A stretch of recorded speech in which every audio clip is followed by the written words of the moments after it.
สัพพริวารังเตมาสังพุทธัสสะปูชนัฏฐายะอิมัสสมิงอุโปสัทธาคาเรนิยาเทมะสาธุทีครตังหิตายาสุขายาสังวัตตโตข้าแต่พระสงฆ์ผู้เจริญขอพระสงฆ์โปรดรับทราบข้าพระเจ้าทั้งหลายขอมอบถวายเพียงคู่นี้พร้อมกับของบริวารทั้งหลายเหล่านี้ของข้าพระเจ้าทั้งหลายเพื่อประโยชน์ได้ความสุขแก่ข้าพเจ้าทั้งหลาย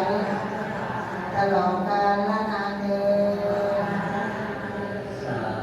ธุสาธุ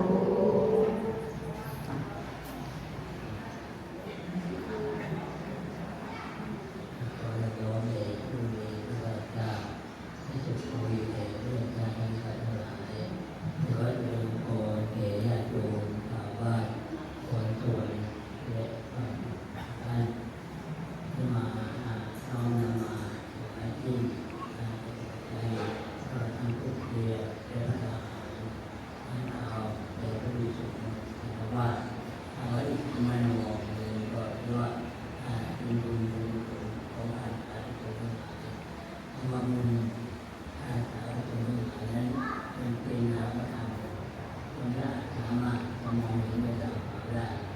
นั้นต้องพิจารณาญาณที่รู้ปัญญานั้นพิจารณาจึงจะเห็นสิ่งบุญที่สมที่เป็นกระทำดังนั้นมันมีทั้งหลายให้เราความคิดกันเป็นลักษณะดีๆก็ถือว่าเป็นบุญที่ได้มาพบปะเห็นหน้าซึ่งกันและกันนี่ก็เป็นบุญด้วยกันดังนั้นวันนี้เรามาพบกันหน้าซึ่งกันและกันแล้วก็เป็นบุญที่กุศลญาติมาก็ขออนุโมทนาในกิจกรรมของญาติโยมชาวบ้านพระสวรรค์ที่ได้มีอาจารย์สอนเพชรได้นำมาท่านสาธุชนทั้งหลายมาถวายเทียนและปัจจัยส่วนพระประธาน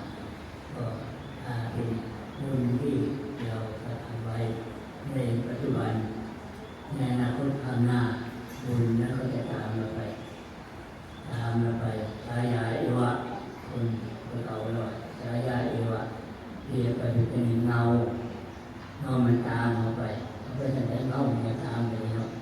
ยามมันก็จะยามนำเอานามมันก็จะยามนำร้อนมันก็นำอันนั้นบุญบุญมันตามไปแต่เราไม่อาจสามารถจะมองเห็นมันลำบากแต่เรามีทุกคน